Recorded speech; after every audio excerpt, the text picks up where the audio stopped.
Namaskar. First of all, thank you for inviting me in Guwahati for that interesting seminar. And unfortunately, because due to some physical problem, I'm not able to come physically, so I've recorded this presentation. So it's about the Yalong Sanpo Grand Canyon. It is a very special place. I think there's only one like that on the planet. It's 317 kilometers in length, and it goes around a very sacred mountain, the Namcha Bawa, which culminates at 7,756. Now, the river, the Yalong Sanpo, which becomes the Siang and later on the Brahmaputra, tumbles down 2,300 meters in less than 200 kilometers. Means between Pai Deyang, that village in Tibet, and the Indian border, Shillong. And it's the steepest gorge in the world. So now just a few points usually this project, which I don't call dam, I call hydropower plants because there'll be a series of cascade dam. It's only linked with the Yalong Sanpo diversion. It's a two separate project. Of course, over the years, I have followed it for 30 years. The different projects have evolved. And now it's not at all the same that it was in the end of the 80s. For years, there was a technological problem, and for the simple reason there was no access road to the entire area of the Great Band, which is called Pemake by the Tibetan, which is one of the most sacred places, and I will come to it later. It was first mentioned in a conference in Alaska in July of 1986. It was called the Himalayan Hydropower Project, and China wanted the Global Infrastructure Fund, means the Japanese government, to fund this project. Of course, it was never sanctioned. But overall, the capacity of the grid band for producing electricity is 70 megawatt, means 3.5 times the Three Gorges Dam. So over the years, different projects have come up. One came time and again in the media, especially in the media. It was two generals from the PLA, from the People's Liberation Army, General Gokai and Li Ling, who did a project called Save China Through the Waters from Tibet. It was more on diversion side. They wanted to divert the water from the Yalong Sanpo and send it to the Yellow River in northwestern China. You have to understand that this project is not one person, or it's not, we say China, but China, there is scientists in the Chinese Academy of Science, they are politicians, they are the people who fund the project, the big companies. So it was ultimately rejected. And I met some of the scientists, they were dead against this project. So, but this book, Save China Water from Tibet, was distributed at 10,000 copies to all the government office in China in the 90s. Now, the real turning point, because till that time, Metok, which is Pemake, which is in the Great Band of the Yalong Sanpo, it's a county of China, was the only county without any road, and in the entire People's Republic of China. And the new road was constructed and opened. For the first time, this county could receive supplies from other part of Tibet or from the mainland, and tourists could start coming, as well as engineers to study the feasibility of a hydropower plant or a series of hydropower plants. That Metok town was a very tiny village. Now this photo dates a few years ago, but now it has become a mega city. And so that was the first turning point. Environment issue, the number one, and you're all aware of the Assam earthquake on Independence Day of 1950, the third of Independence Day of India. The most powerful earthquake of the 20th century, 8.6 on the Richter scale, strike in Tibet, in Rima, just at the border in the Loit Valley, but everywhere in the Himalayan, what is today Arunachal, it was called Nifa at that time. The tremor were felt, and some picture of the Assam railway here. So that was one of the most powerful or the most powerful earthquake, and the possibility of another earthquake. We have seen it last week in Myanmar. The possibility of another earthquake is always there.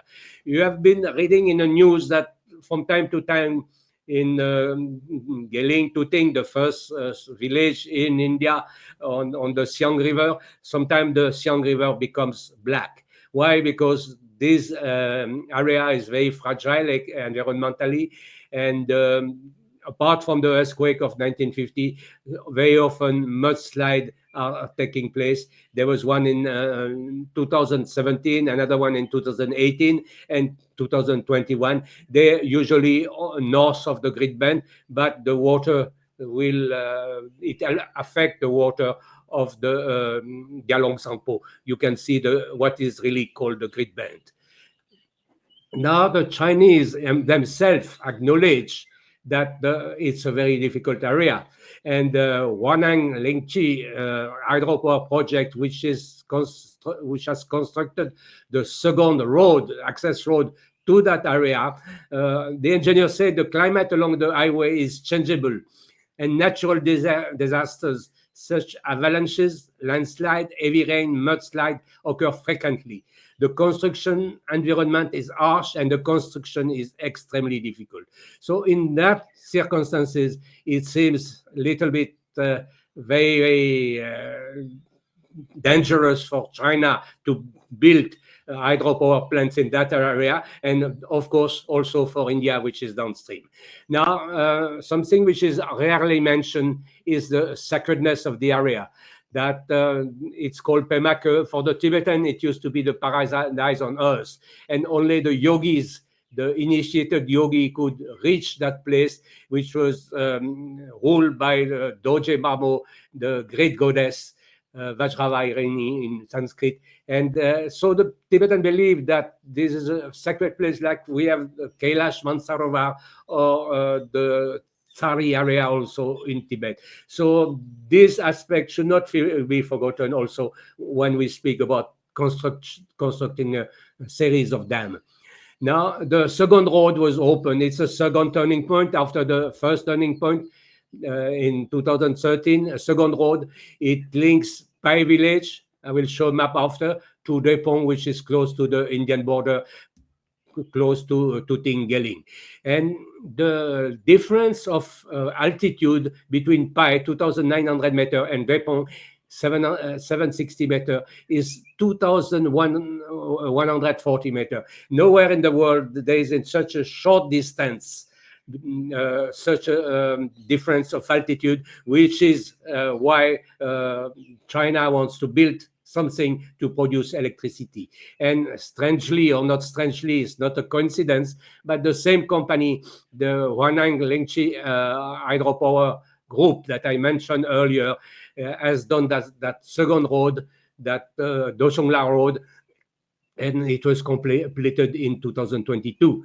Now the journey from Ningchi, which is the headquarters of the Ningchi prefecture, to Metok, has shortened just with that road from 12 hours to 4 hours. Now you see, sorry, on the right, the first road of 2013, it crossed the Galongla tunnel. So that Galongla tunnel was a big problem to construct. It was done. And the second one go through the Doshongla tunnel. Now, though it was open officially in 2022, it has not been functional because there was landslide near the Doshongla tunnel. So that is to say that the road, which could be a sort of a test to see if it's possible to have large-scale construction in this area, after 3 years now, that road is not fully functional because the tunnel has been blocked by landslides. So, and that it's divided in 4 parts. It starts in the Pei village on the Yalong Sampo, which is, by the way, only 30 or 40 kilometers from Bai. Bai means 81 means it belongs to the PLA. It's the main garrison in southern Tibet. So if something would happen in this area, it would affect certainly area down upstream, which are not very far. So from Pe to the Dosongla, there's a 13-kilometer of tunnel. The tunnel himself is only 4.6 kilometer, and after that you go down towards joining the Yalong Sangpo. What is very interesting that this road is called 219. What is that highway 219 in China? It's what we call in India the Aksashin Road. It's the road which was built across the Aksashin in the 50s, and that India noticed too late, and today still China use that road and doesn't want to return it to India.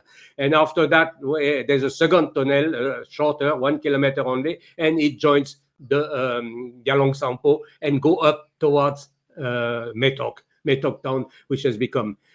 And also we should mention that along this road, there's this what China called the Xiaokang village, this border settlement, which they have been mushrooming. It is said that more than 600 of these villages have mushroomed on the Indian border. But along this 219, which will be more or less the route of the hydropower plant if they ever take place, a lot of these Xiaokang village have been built. So for India, it's a big issue because it changes the demography of the area in the sense that many Han people will be brought in from the mainland to live there. So now I come to the what I call the big one, but which actually the big ones, because it won't be in one part, it won't be a tunnel, a dam, as Indian media has mentioned. There'll be a dam, small dam in Dagwaiwan, just at the entrance near Pei, which is the entrance of the 219 highway, and there'll be a tunnel, and thereafter there'll be a cascade of 9 hydropower plant. So that's what China, when they announced in December 2020 that they would do the survey of that area, is what they have been doing for the past 4 or 5 years. There was different possibility, northern route, mid-north, mid-south, and southern route. I think they will go for the southern route, but nothing has been published so far, because in December 2024, when they spoke again about that hydropower, they didn't mention any detail. Actually, since 4 years, we know very, very little detail. Whatever I've got here, I got it in 2020-21 from different Chinese websites. So there'll be this small dam, 50-meter high only, later on that tunnel, and later on 9 station, which will take from 9,000 feet, means 2,000 meter, till 600 or 700 meter altitude, close to the in Indian border. So, but you have to realize that each of these hydropower plants, each of these stations will be like 5 or 6,000 mega, means at least twice the size of the Lower Subansari Dam, which is the biggest one in India.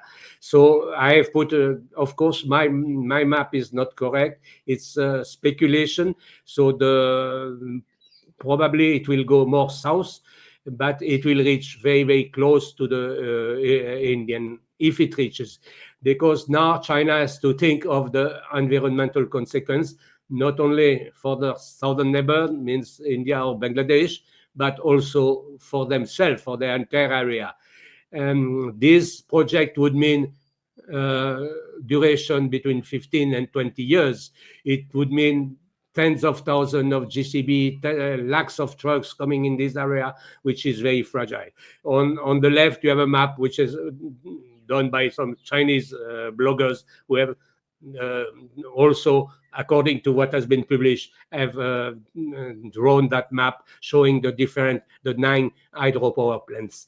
Now, the implication, one dam is not possible because the hydraulic head, which means the pressure which comes on the turbine from spay down to close to the Indian border would be so powerful it would explode any turbine which is existing today. So that's explained the design of having one tunnel, one dam, one tunnel, and 9 hydropower plants. It would mean the destruction of the pristine environment, and also that area is biological reserve. Hundreds of thousands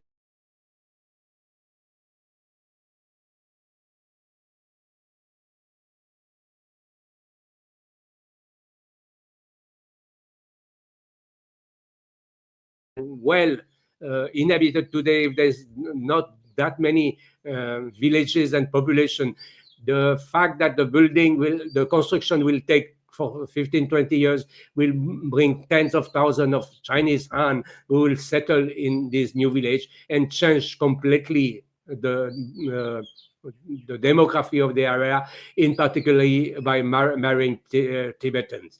And it will change also the sacredness of the place. That is a place where you could go after initiation to meet your lama. It was a place you could meditate. Very, very few people in the 19th century, beginning of 20th century, have reached the gorges of the Yalong Sangpo, because the access was very difficult. So, and there were only some temples. It was more a pilgrimage place.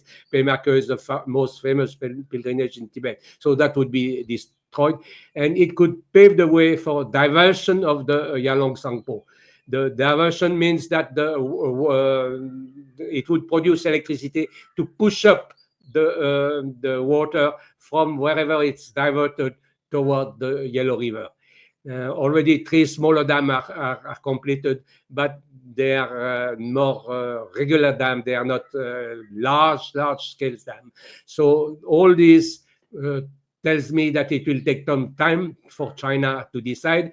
Now, to conclude, I will quote from Xi Jinping himself, the General Secretary, the President of China, the Chairman of the Central Military Commission, the strong man of China.